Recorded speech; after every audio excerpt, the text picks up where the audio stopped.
Quantum Hero was developed by a small team with very big ambitions. Immediately after the announcement, the authors say that it's only the first part of the trilogy, and the studio has big plans for the sequel. According to the trailers, it was hard to understand the essence of the project. It seems to be a firefighter simulator in the technological future, but also a shooter, where you can switch between the view from the eyes and from behind, and the dark atmosphere and scenery brought association with Dead Space and Doom 3. The developers also say that they are developing the game specially for the fast SSD console PlayStation 5, because of it the version for Xbox Series, where the speed of the drive is slower, was postponed. Launching the game, it became clear that the creators are thinking big.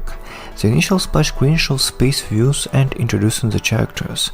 Already after the first minutes begins the dissonance between the stated ambition of the developers and the final result.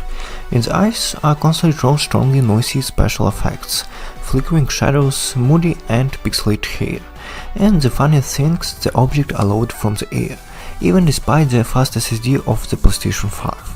During the initial splash screen, which is very long, you can also see some strange design decisions, like astronauts with stretched necks, as well as appearing the level of character animation reminiscent of late 19th Winback type project. At the same time, the authors don't shy away from it all and regularly show a close-up of the characters, who particularly lack any emotionality. The funny thing is that the direction and the work of the virtual operator is quite good in some places. In some other projects such a production would look quite appropriate. The story is very poorly balanced. From the very beginning the player is poured a huge amount of information, showing long screen shares and different characters, events and phenomena. The story is about a guy named Jacob, who lost his brother during a terrorist attack, after which he decided to become a firefighter, come on a call to some laboratory and end up in the epicenter of the story, which may particularly remind Dead Space, Doom and Half-Life. The plot is hard to take because of the constant clutter and time jumps. Regularly new characters appear, through which the authors try to adapt of the game world, but it creates confusion and the plot seems oversaturated. The authors keep jumping from ties to terrorist organization, then to alien artifacts and back again. It's all so cruelly mixes together that it doesn't manage to keep you interested. Every once in a while, some actors the players first saw a couple of minutes ago die, but a big screen with tragic music and close-up begins. Primitive facial animation and noticeable artifacts in the graphics aren't the only problem with the production.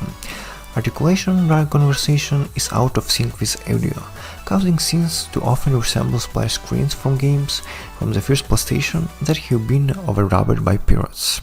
The developers really don't seem to realize how bad it looks, otherwise they just won't have used close-ups. Technological lack in an indie project can be compensated by good gameplay. Besides, Quantum Hero has an interesting idea to put a firefighter in condition where in addition to fire he is confronted by various soldiers and monsters, and you need to solve problems with available equipment.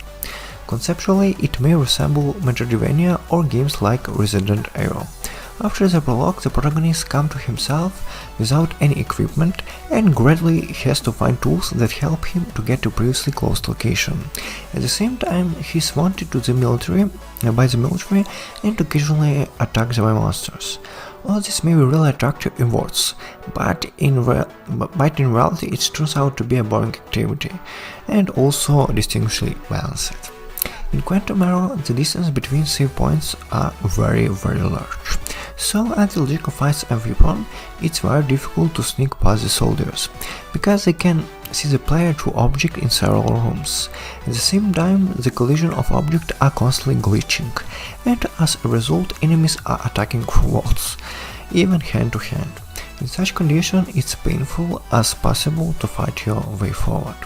After getting the axe, the situation changes slightly. The main thing is to move near some kind of barrier, so that tracer shoots of enemies do not reach the hero in case of collision glitch. After reaching a place near the player, the enemy simply stops and shoots at the point blank range and cover. if at this point you quickly run out and hit him, he will ridiculously turn around and start running away, getting hit in the back with an axe. It all looks extremely stupid, but it always works. When Jacob acquires a pistol and a circular saw, the game becomes simple to primitive for a while, as you can stand behind a shoulder and shoot at enemies without leaving at all. The main thing is to keep the crosshair on the target. By the way, it's worth nothing that enemies react almost nothing to hits, and it's not always clear if they are fixed. With a few accurate shots, that occurs without any elaborate animation. People just throw their limbs to the sides, turning into a ragdoll without bones. It looks silly, but the first times can bring a smile. There is a huge amount of ammo scattered on the location, even from these guns, that Jacob hasn't found yet. All this leads to the fact that there is almost no shortage of resources. In order for the firefighter to somehow use this arsenal, the game features special arenas with waves of enemies and battle with bosses. Inside battles, the rewards quickly empty, but they turn into hard labor because of poor management. The battle location itself is more or less normal. The problem lies in poor responsiveness. Sometimes the game simply does not register on button presses, or does it with noticeable delay. When it happens on a location with a couple of slow soldiers, it doesn't seem crucial. However, in most battles, when you need to constantly change and reload weapons, strictly calculating timings, such problems can be crucial. In addition, many locations are poorly lit, and the player has to rely only on his flashlight, which has a very small range. That's why in most battles it doesn't help much and even become very confusing. In the heat of such battle, you may not even immediately notice that, for example, the main character took out a circular saw, but did not even start cutting, although the button was pressed a few seconds ago and the gamepad was vibrating. Thus, in battles with strong of numerous opponents, is a very high price of error. A player can lose simply because of the game not register all the process. It should also be noted that the ammunition scattered through the levels is very often in special containers, which are opened only with special jimmy. To do this, you need to select this tool in the Fireman's circular menu, approach the object and hit it. Then press the button for the character to pick up a clip of battery.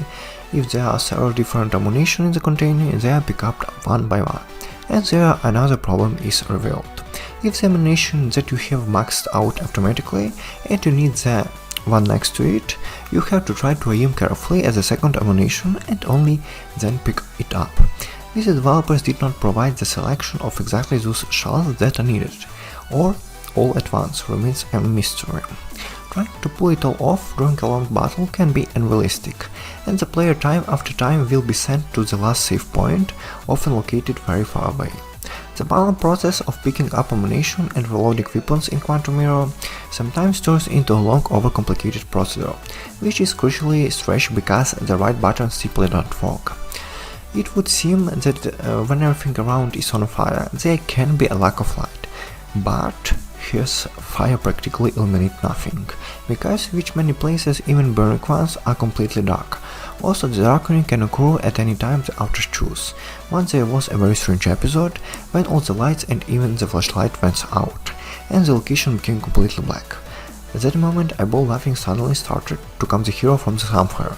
Where to run and what to do was not quite clear, but is just directed to sing in a different direction and look at the black screen, listening to distributing music.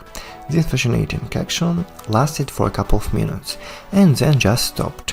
What it was, and more importantly why, I never understood. Quantum Mirror is not just poorly optimized, it's completely unfinished by all parameters. It's not only about bugs and glitches, which abound here. The game looks like a prototype rather than a full-fledged project. For example, walking animation and camera movement are poorly calibrated.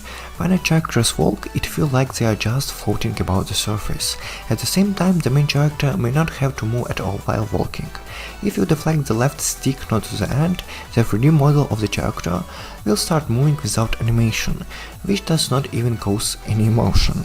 Absolutely everything in this game is simply underdone. Scripts constantly glitch, sound disappear, important function hang or animation break, and in the story scenes entire object and heroes of the story disappear. As I went through the game, I remembered those very words of the developers about SSD, because despite the laggy and glitchy visuals, there are constantly loading of objects, and defeated enemies disappear before my eyes. Apparently even high-speed solid-state drives are not able to capture this momental game. Highly not recommend you to try yourself. Thank you for watching.